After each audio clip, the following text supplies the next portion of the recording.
Olá, queridos, eu sou o pastor Edson Ferreira, da Igreja Batista Nacional aqui em Santa Rita. Nossa igreja fica de frente com a linha do trem na rua Doutor Pedrosa.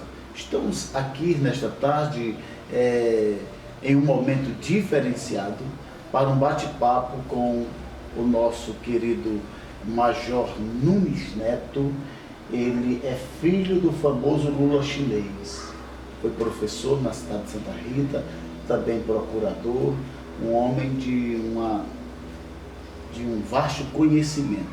E ele está se apresentando à cidade como pré-candidato, disposto, isto eu posso dizer, por suas palavras, pelo diálogo que tenho tido com ele, de que de fato está determinado a entrar nesse pleito, e desde já eu quero permitir que o Major se apresente ao público que está em casa. Gostaria de cumprimentar a todos que estão nos vendo e nos ouvindo. Eu sou funcionário do Estado há 24 anos, na Instituição Policial Militar do Estado da Paraíba. Meu pai foi defensor público, trabalhou 30 anos aí no fórum, minha mãe professora. E eu passei a minha vida inteira aí na Itibiri Fábrica, ali no sítio, perto do cruzamento da Via Férrea. E estou na luta, batalhando, colocando meu nome à disposição do povo. Ok. Major, eu sou um homem de 44 anos, nascido e ainda estou me criando aqui em Santa Rita. Tenho o prazer de ser santarritense. Um carinho muito grande por nossa cidade. Santa Rita é uma cidade diferenciada, uma cidade muito bem situada, a 12 quilômetros da capital, 6 quilômetros do aeroporto, pouco mais de 30 quilômetros do porto, em Cabedelo.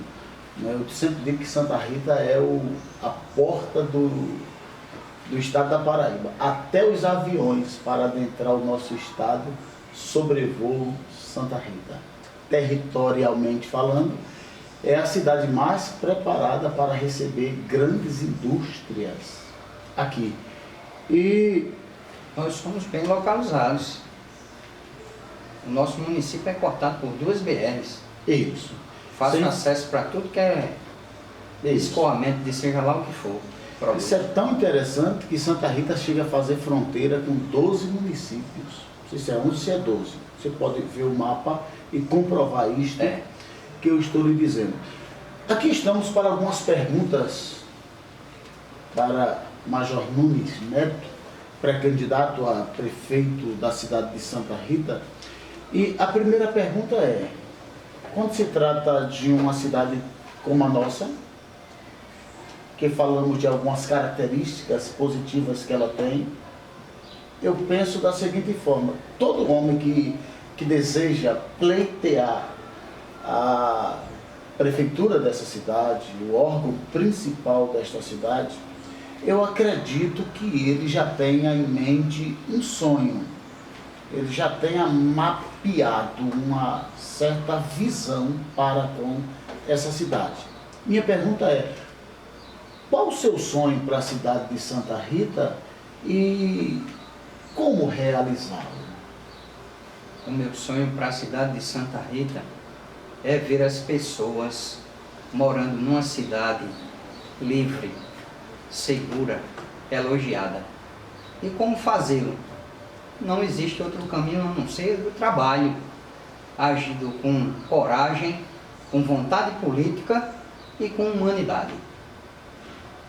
Coragem para que a gente acabe com a corrupção que está levando os cofres públicos, o dinheiro do povo, que podia ser investido em saúde, educação, infraestrutura. Também vontade política para fazer obras grandes e também pequenas, não só agora em período eleitoral, e sim de um começo de gestão até o final, coisa que a gente não está vendo.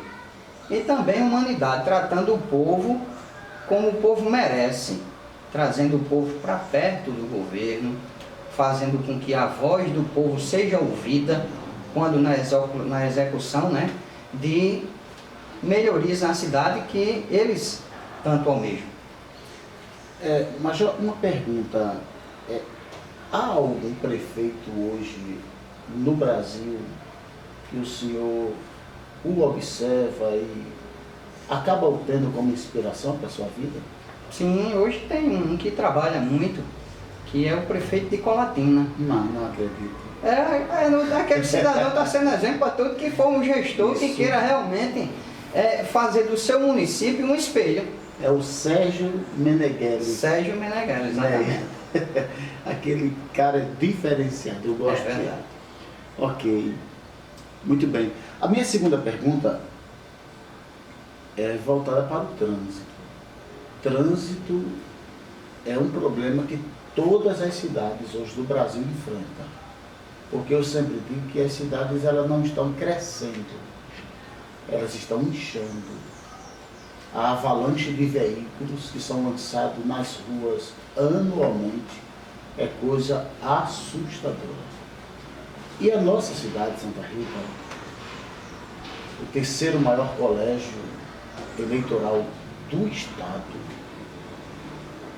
também em termos de arrecadação, é uma cidade que não tem ainda um trânsito, um semáforo. Exemplo, cidades pequenas como Sapé e muitas outras, Guarabira, tal, você chega lá e vê a cidade bem, entendeu? O trânsito é diferente quando se trata da cidade de Santa Rita, entendeu? Nós temos um fluxo no que diz respeito à mobilização urbana muito grande hoje aqui. Qual a sua visão para melhorar o trânsito de nossa cidade? O que o senhor tem a nos dizer? Olha, a nossa cidade, em relação ao trânsito, realmente é um problema sério, mas o que acontece? A nossa cidade, como muitas outras, cresceu de forma desordenada. Não houve uma preocupação em se construir vias pensando no futuro. Então, hoje não se pensou e não se conseguiu fazer vias alternativas. A gente observa no centro da cidade, nós só temos uma via indo e outra voltando. Tem que se pensar nisso, para que o trânsito possa fluir mais, abrindo-se essas vias. Outra coisa são os caminhões de grande porte que ficam dividindo ali o espaço com os carros pequenos. E aí no horário comercial existe uma lei, 2013, que rege que a carga e descarga desses carros grandes teria que ser das 17 às 8 horas da manhã. Tudo tem seu horário. Mas não é obedecido, não é feito isso. Então causa esse tumulto ali no centro durante o horário comercial. O que fazer? A gente até semáforos. Isso aí é como eu lhe disse, a gente criar rotas alternativas para esses caminhões e também fazer com que se cumpra o horário de carga e descarga. Porque à noite está todo mundo em casa, não teria problema nenhum para eles trabalharem à vontade ali. Durante o dia ficaria livre as vias para os carros pequenos. Ok. Fora, além, justamente, como o pastor disse, os semáforos, né? Isso mesmo. Inclusive, até, se não me falha a memória, foi em 2018, foi para a Câmara Municipal a lei que dá cobertura à Zona Azul, né? Ou seja, Zona Azul na cidade de Santa Rita, com o trânsito do jeito que está. Eu vejo isso uma precipitação, um paradoxo político. Um paradoxo. Porque primeiro você tem que organizar, para depois pensar na implantação de leis. Porque quando o povo vê o trânsito organizado, uma zona azul que vai gerar empregos até para o próprio santarritense, deve ser... Houve-se um estudo de aplicar um vídeo monitoramento na cidade, não só para agir na área de segurança, mas também no trânsito, porque as câmeras são um auxílio muito grande para tudo que é execução de serviço, mas ficou por isso mesmo, não progrediu. E a gente muitas vezes vê ali na Juarez Távora mesmo, as placas de proibido estacionar, mas não tem, o povo para de um lado, para do outro. O camarada fica só com um estreitinho para poder passar no meio. É complicado. Brincadeira. Então tem que se pensar em tudo isso. Verdade. Como? Com trabalho. Isso mesmo.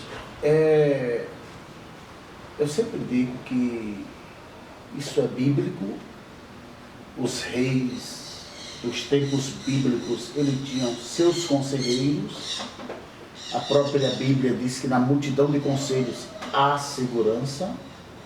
E às vezes a gente fica a se perguntar quem de fato está aconselhando essa turma que está no poder atualmente, né? A gente fica vendo como a gestão vai processando, os dias vai passando e a gente percebe que o governo está mal catequizado, mal instruído.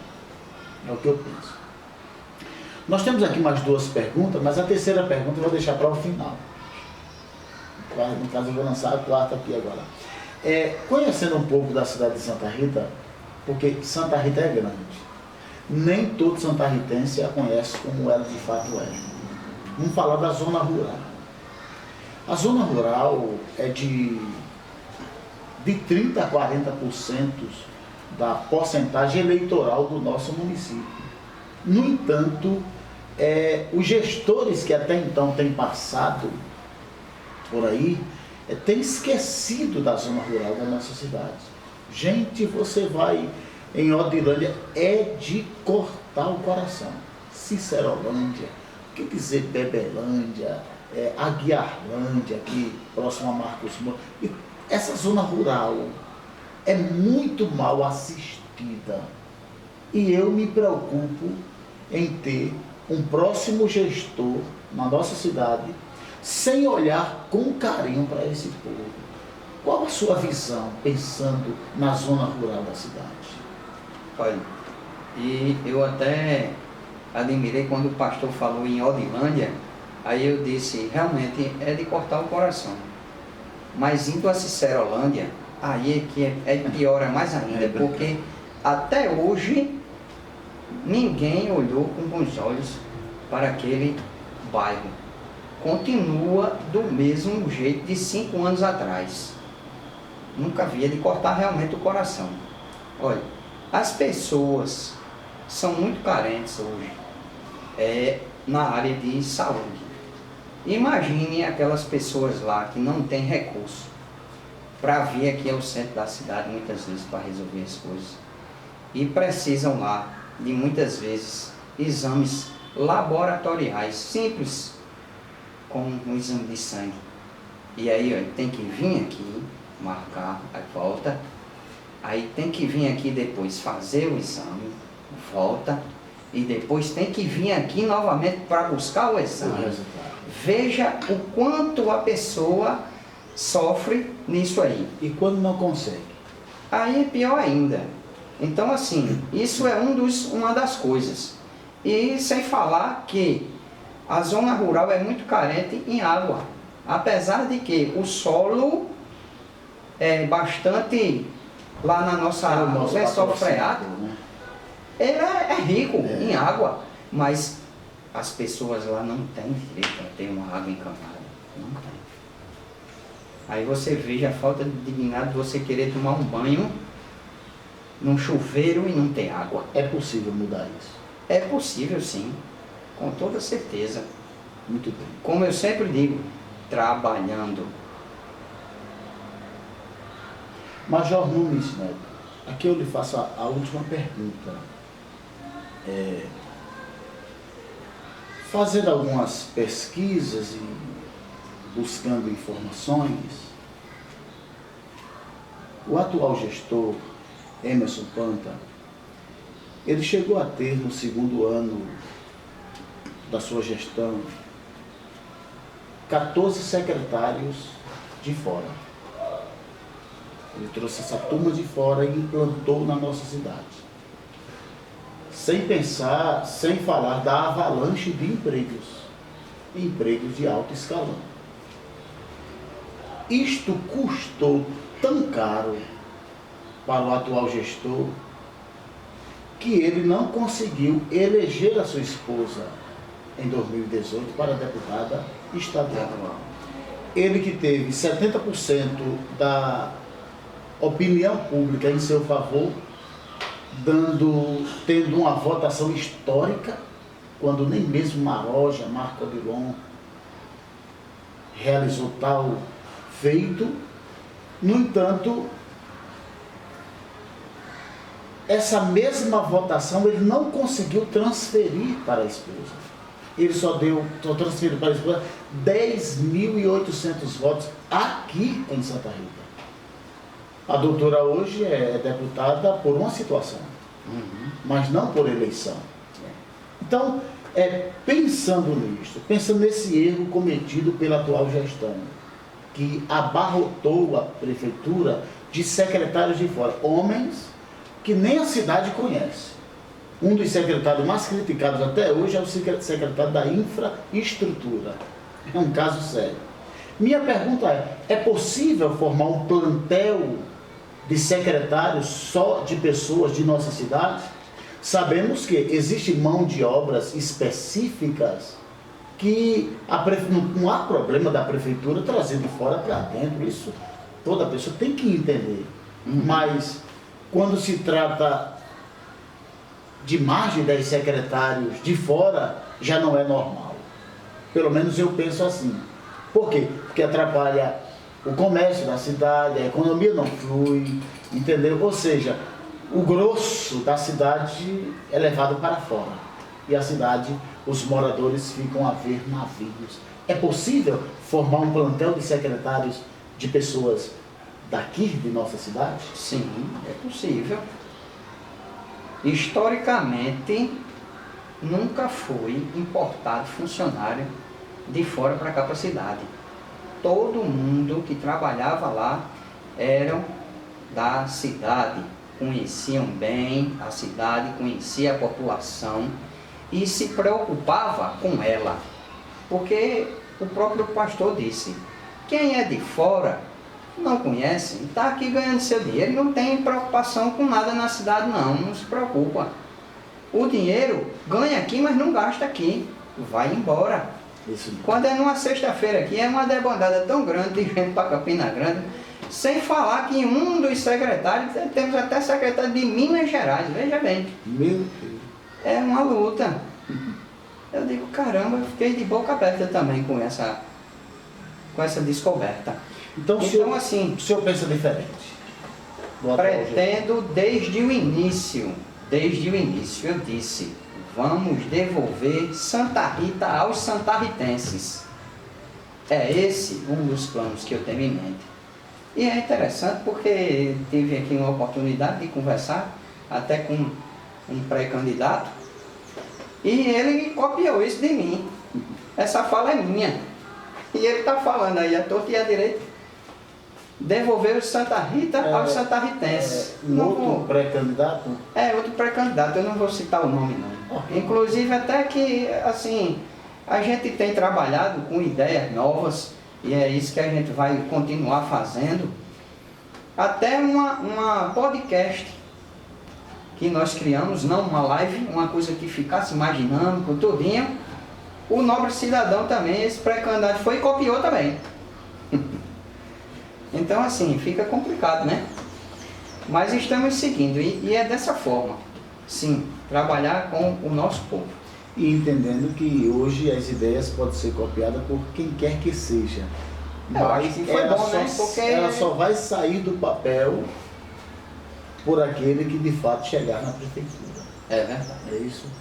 Major Nunes Netos, foi um prazer este momento de diálogo com o senhor, fazendo algumas perguntas, foi nossa. interagindo com as pessoas de casa, com o santarritense, porque todo cidadão inteligente, sóbrio, pai de família, pensa no futuro da sua cidade. E a minha palavra final para todo o santarritense é que este ano nós temos que ir às urnas com sobriedade, com inteligência e não com paixão, ok? Suas últimas palavras para o público de casa? Eu agradeço essa oportunidade também de responder as perguntas do irmão. Fico feliz e espero que o povo em casa conheça um pouco mais de mim. Tá certo? Tudo de bom a todos, que Deus continue iluminando a todos e obrigado. Santa Rita, nossa cidade, pertence ao Senhor Jesus. Eu tenho certeza que dias melhores virá para a nossa cidade. Forte abraço a todos. Amém. Deus abençoe. E aí? Depois que a